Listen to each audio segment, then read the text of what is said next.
અને તપ એટલે કોઈ આપણે થોડી જંગલમાં જઈને તપ કરવાના છે. અને ફોરેસ્ટ ડિપાર્ટમેન્ટ વાળા હવે તો બેસવાય નહીં દે, એ કાઢશે. હવે તો તપ એ છે જે સંજોગોને, જે પરિસ્થિતિને, જે વ્યક્તિઓ મળ્યા છે ને પરિવારમાં, એને પ્રેમથી સ્વીકારી અને સંતોષથી આનંદમાં જીવવું, એ જ અત્યારના સમયનું તપ છે. જો સંન્યાસીઓ જેટલા જોઈતા હતા ને એટલા દુનિયામાં થઈ ગયા છે. હવે સારા ગ્રહસ્થીઓની દુનિયામાં જરૂર છે. સંન્યાસીઓ ઘણા થઈ ગયા છે. હવે આદર્શ સંસારીઓની દુનિયાને જરૂર છે. સારા પિતાની, સારા સસુરની, સારા માતાની, સારા વહુની, સારા પતિની, સારા ભાઈની, સારા સંસારીઓની દુનિયાને તાત્કાલિક જરૂરત છે. એટલે સારા સંસારી બનજો.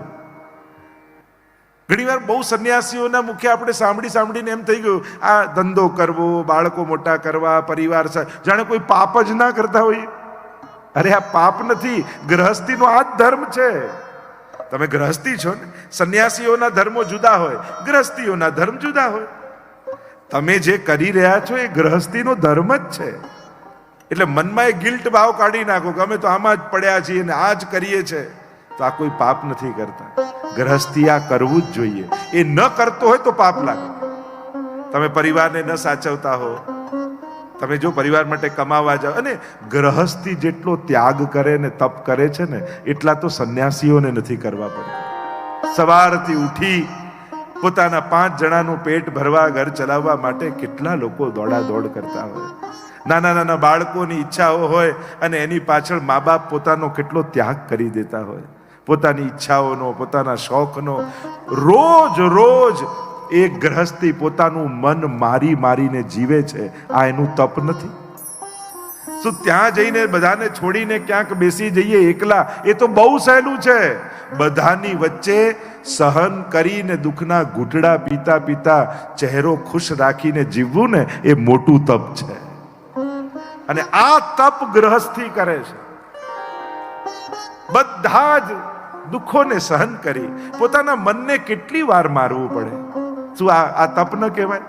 અને એટલા માટે આ જે તપો છે ને દેખાતા નથી. જે જોબ કરતું હોય ને એ બધાને દેખાય કે આ કામ કરે છે, પણ જે ગૃહિણી રૂપે રહેતા હોય એ જોબ વાળા કરતા વધારે કામ કરતા હોય ને કે શું આ કાંઈ કરતા નથી. એમ પહેલા તો કામ જ પૂરું ના થાય જે કાંઈ કામ ન કરતું હોય ને. અને એટલા માટે ભાઈઓને કહીશ, તમારી સફળતામાં તમારા ઘરવાળાઓનો પણ બહુ મોટો હાથ છે. એટલે ક્યારેક એમને પણ થેન્ક યુ કહેજો. દુનિયાના બધાના આભાર માનીએ છે, પણ જેણે પોતાના બધા જ મોજ શોખના ઘણીવાર ત્યાગ કરી અને તમારા સમયને સાચવી લીધો હોય ને, એનો ઉપકાર ભૂલવો નહીં. તમે દોડીને ઓફિસે જતા હો અને પાછળથી અવાજ આવે ને કે સાંભળો આજે એકાદશી છે, દંડવત કરીને તો જાઓ, તો તમારા જાતને ભાગ્યશાળી માનજો કે તમારા ઘરમાં કોઈ એવું પાત્ર છે કે આ સંસારની ભાગા દોડીમાં પણ તમને કોઈ ઠાકોરજી યાદ અપાવે છે.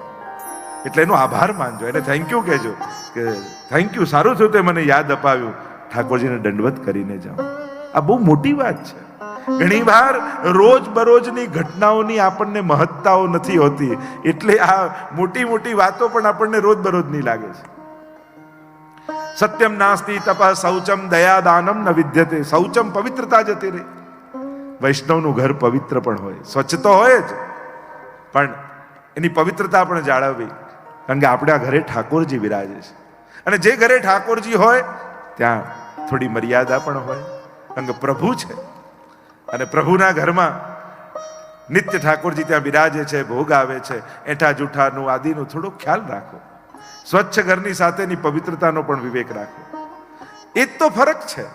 જો એક પાત્રમાં પાણી પડ્યું હોય, પશુ આવે એ જુએ નહીં કે આ ચોખ્ખું છે કે નથી, ગંદુ છે, મોઢું મારીને પી લે એ પશુ.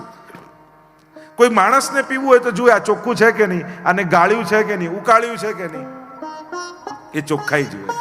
પણ વૈષ્ણવ આવે તો ચોખ્ખાઈની સાથે એ વિચારે આ પાત્ર એઠું તો નથી ને, આ જલમાં કોઈ મોઢું તો નથી લગાવ્યું ને, કોઈ ગમે તેવા હાથ તો નથી લગાવી ગયું ને. વૈષ્ણવ એની પવિત્રતાનો પણ વિચાર કરે છે.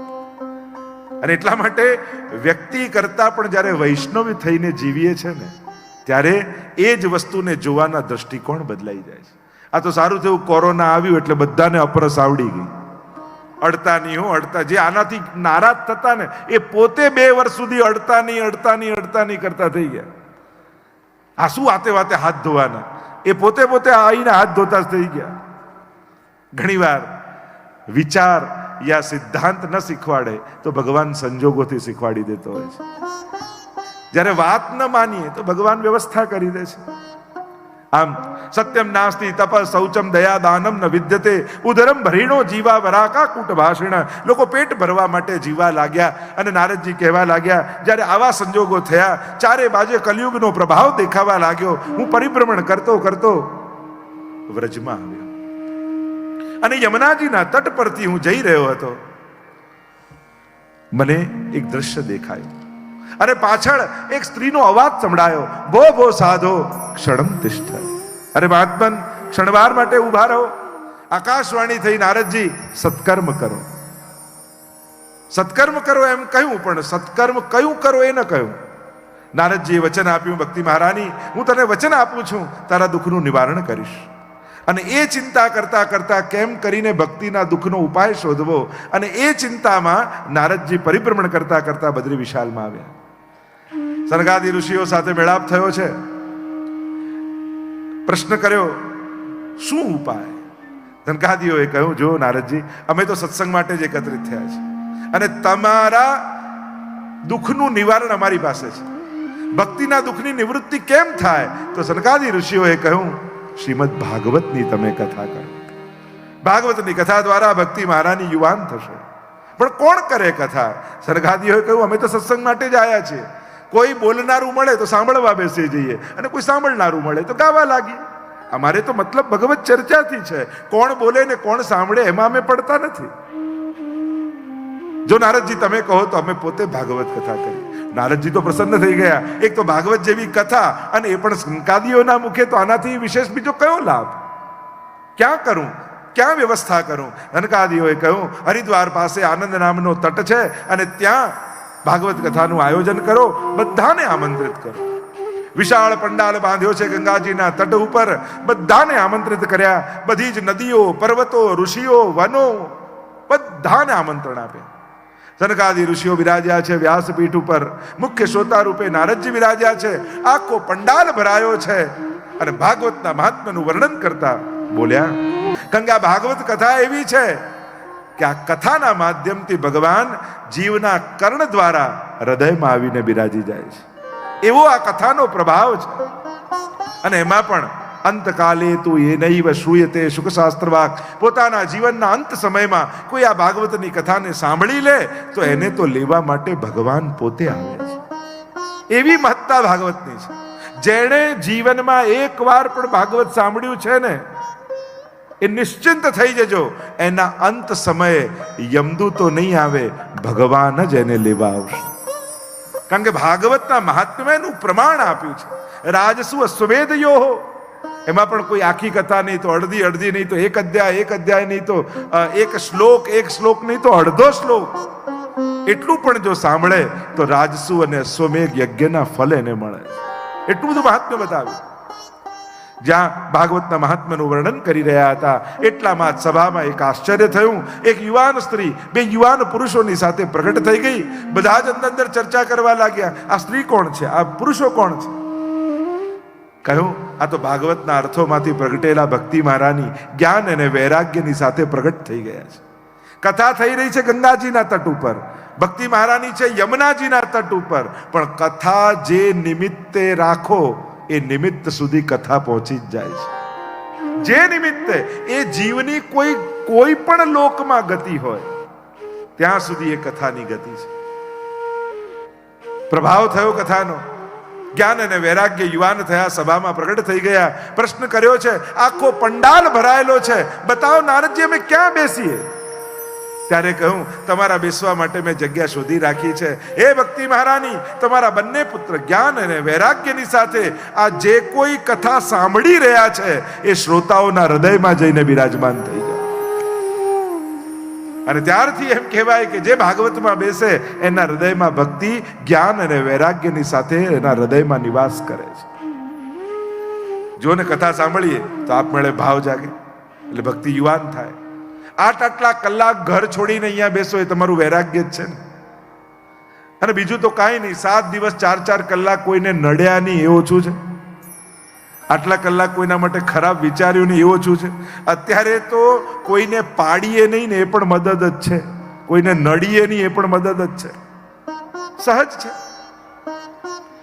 અને જ્ઞાન આવે, ભક્તિ મહારાની જ્ઞાન અને વૈરાગ્ય સાથે બધાના હૃદયમાં બિરાજ્યા. સ્વયં ભગવાન પધાર્યા, ચારે બાજુ જય ઘોષ થયા છે.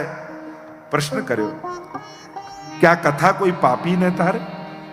અને એના ઉત્તરમાં ગોકર્ણોપાખ્યાન સંભળાવ્યું. એક ગામ તુંગભદ્રા નદીના તટ ઉપર, અને આત્મદેવ નામનો બ્રાહ્મણ ત્યાં રહે. આધ્યાત્મિક અર્થ કરીએ, તુંગ એટલે શિખર, ભદ્રા એટલે કલ્યાણ, કલ્યાણનું શિખર એટલે આ માનવ દેહ, આત્મદેવ એટલે અંદર રહેલો જીવાત્મા. પત્ની છે ધુંધુલી, અને ધુંધુલી સંતતિ થતી નથી, એને બાળક થતું નથી એમ નથી, આ માં બનવા માંગતી જ નથી. ધુંધુલીના લક્ષણ બતાવ્યા છે. અને ધુંધુલીનો આધ્યાત્મિક અર્થ થાય દુર્બુદ્ધિ, અને દુર્બુદ્ધિ જીવાત્માને સત્સંગનું ફળ લેવા દેતી નથી. સ્વાક્ય સ્થાપિકા નિત્યમ સુંદરી સુકલોદ્ભવા, અનેક લક્ષણો આપ્યા ધુંધુલીના. ખોટા ખોટા લોજિકો આપી એ માં બનવાથી કતરાય છે. અરે ગર્ભ રહી જાય 16 વર્ષ સુખદેવજીની જેમ તો મારે કેમ જીવવું? ક્યાંક બાળક થતા પ્રસવ પીડામાં હું મરી જઉં તો શું થાય? હું ગર્ભવતી હોઉં ને કોઈ રાજા ચઢાઈ કરી દે. કરવું નથી, પણ કારણો ગોતી લે છે. અને માણસને જે કામ ન કરવું હોય ને એના કારણો 100 એને મળી જ જતા હોય. થયું આત્મદેવને, અરે આ બધું જ મહેનત કરીને ભેગું કર્યું કોના માટે? ઘરમાં કોઈ ભોગવનારું નથી. અને એક વાર તો એને દુઃખ એવું લાગ્યું કે લાવ આત્મઘાત જ કરી લઉં, સમાપ્ત કરી લઉં જીવન. અને આમ વિચાર કરી અને આવ્યા નગરની બહાર તળાવ કિનારે. થયું કે કૂદીને મરી જાઉં. સામે એક મહાત્મા બેઠા હતા. થયું કોઈ મહાત્માના આશીર્વાદ મળી જાય તો ભાગ્યની રેખાઓ બદલાઈ જાય.